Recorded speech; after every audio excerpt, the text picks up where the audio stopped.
Okay, maybe this one will actually get to YouTube. Yeah, I'm gonna make sure it gets to YouTube. Okay. What's up, everybody? It's Kara086, and if I sound a little weird, it's because I'm kind of under the weather. Sorry. Yeah, I'm kind of under the weather right now. And I know it's been a minute since I posted a video, but I've had a lot of things go on. If you happen to check out my Twitch for a second, I was on Twitch for a little bit, a lot more than I've actually made a YouTube video.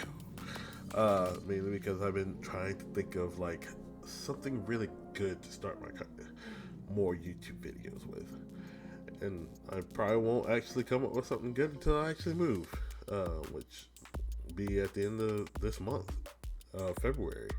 I'll be moving back in with my mom and taking over my old room, possibly, which would be great because that means I have a lot more space in that way, and I would actually be able to. I might actually do a few extra things, especially with the new look of our house.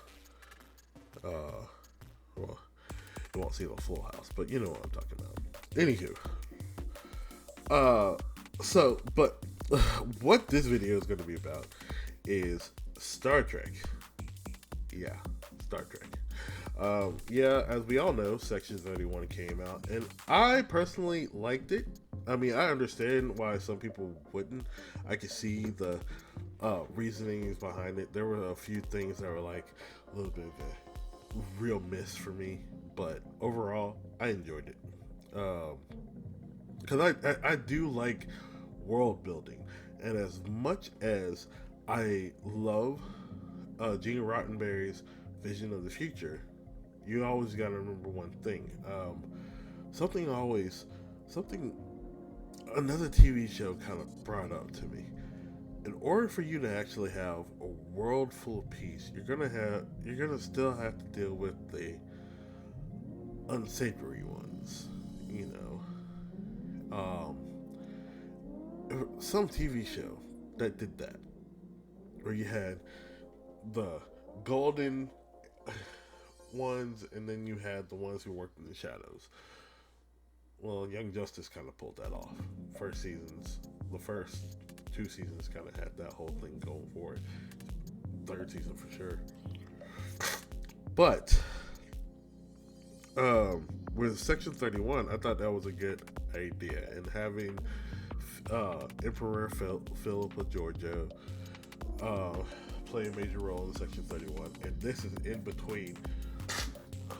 Again, sorry. This is also in between the original series, that little open area between the original series and the Next Generation. So, basically, she got sent back from Discovery Season 3, if I remember correctly. She got sent back from the future all the way to close enough to the past where she left. So she disappeared in Season 2 of Discovery from the timeline, and then popped up maybe a decade later, if I remember correctly, from the movie. But I thought that was a good thing, okay? I thought that was good.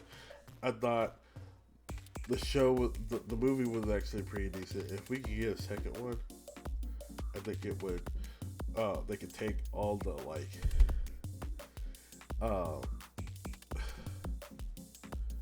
all the things that people kind of disliked about the first movie and kind of, amped up, because it has merit to me. It has promise. If they had another Section 31 movie, it would be great. Okay, so instead of talking about Section 31, I want to talk about something else. I want to talk about Star Trek Starfleet Academy. Yes, Starfleet Academy is the next Star Trek show that's going to come out on Paramount Plus. I just looked it up, mainly due to the fact that I'm still wondering why Star Trek Legacy is not a thing. And I'm not talking about a video game. I'm talking about the TV show. Oh, and we all know what we're talking about when I say the TV show. What I mean by that is, look, Star Trek Picard, Season 3, final episode, the final few minutes of the episode, set up something that would be glorious, okay? Star Trek Legacy. Star Trek,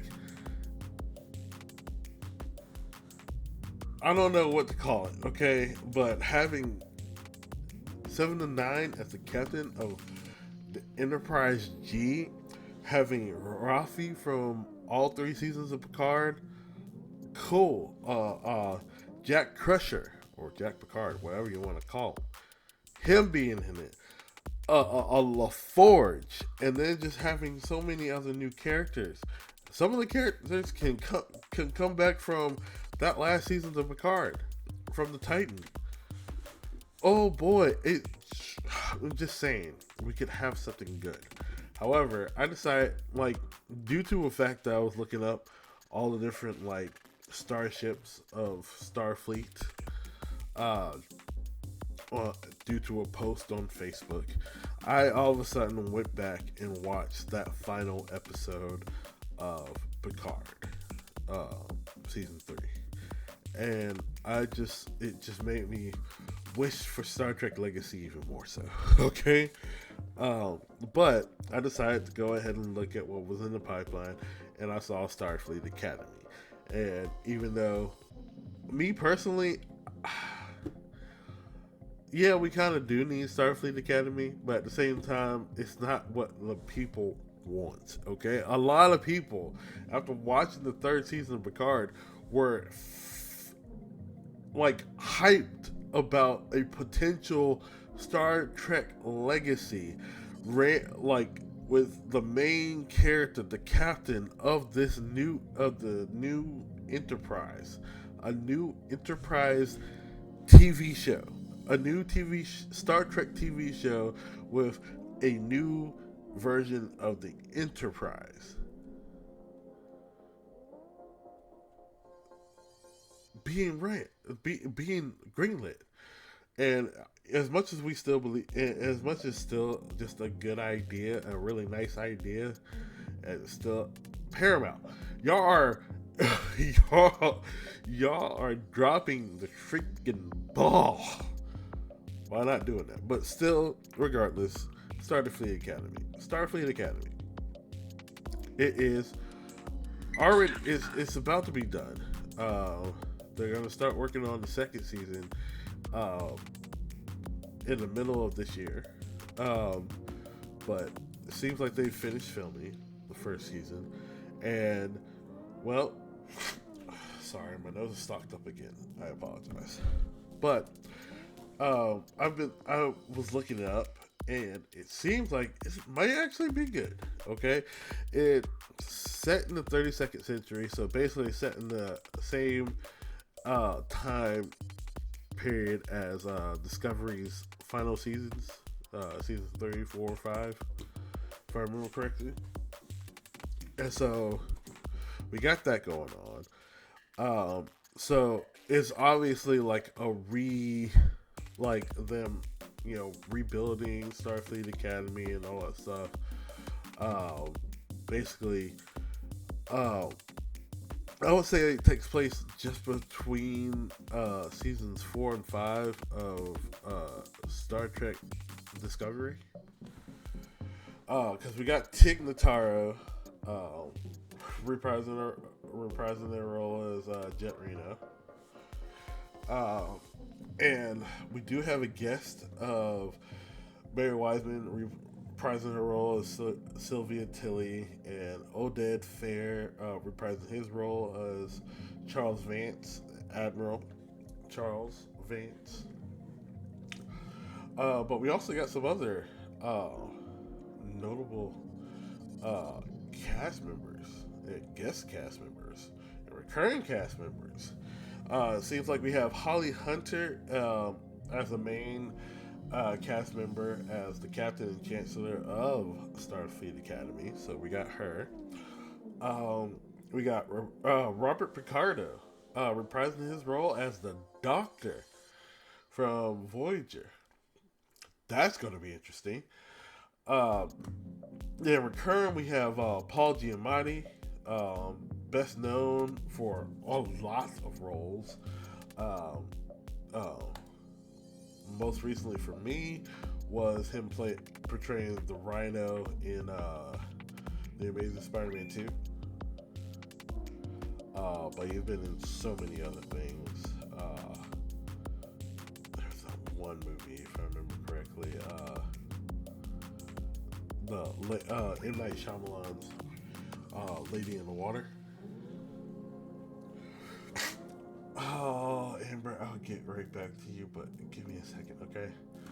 Uh, then, of course, we have Gina Lachey, who's going to play a Starfleet Academy instructor, and Tatiana Maslany, playing a role that's not actually featured on the Wikipedia. And then we also have Becky Lynch, the man, guest starring as a member of a Starfleet bridge crew. So that's going to be grand. Yeah. And Jonathan Frakes is also going to direct a couple episodes, possibly. Hopefully a couple. Maybe one or two. So we're looking forward to it. It's either going to be released this year or next year, and I'm looking forward to it as much as I wasn't. But given the premise of it, like it being set in the 32nd century, during Discovery's third, fourth, and fifth seasons time period, I might actually give it a chance. Okay, I always give every Star Trek show a chance, and I gave Discovery a chance. My friends, when we first watched that first season of Discovery, they were just constantly like finding your flaws in it, considering what time period the first season was set in the second season. But I'm loving it. I loved it, and it became better and better as like the seasons grew, and that's how I feel that a lot of different TV shows need to actually be able to do. It's like I know streaming, and streaming is very like they want it to be a hit or it won't go any further. But I feel like if you give a show its time to like kind of right its ship, you can actually get a really great show. If the second season doesn't do a good job of boosting it up a little bit more, yeah, go ahead and get rid of it. But give it time, you know. And with most streaming series being short series, like 6 to 10 episodes, you gotta give it a little bit more. You gotta give it a little bit more wiggle room because of the fact that they're such short episodes. Yeah, I mean, short amount of episodes, not short in length, because most of them are about like an hour long or so. But anyways, regardless, that's what I want to talk about. Starfleet Academy is going to come out sometime either this year or next year. I still can't wait till season 3 of sorry. I still can't wait till season 3 of Strange New Worlds. So looking forward to that, especially after the end of the second season. And then I'm also looking forward to maybe, hopefully, Paramount Plus finally coming up with the idea to like just go ahead and greenlight a 7 of 9 led Star Trek Legacy. If Jerry Ryan wants to do it, okay? If all the actors from, season 3 of Picard, mainly the Titan,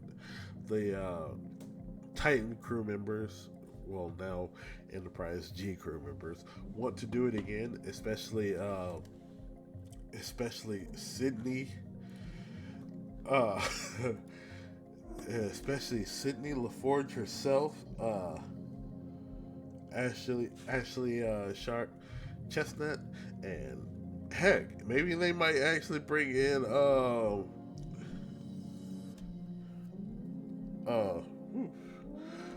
Mika Burton to reprise her role as Alondra LaForge, and you can have two LaForges on the Enterprise G. That'd be cool too. I don't know. But that's pretty much all I want to talk about, and I'm going to try to edit this as quickly as possible and then get some sleep. But I'll see you guys later. But have a good day, and hopefully I feel better next time I make a video. All right.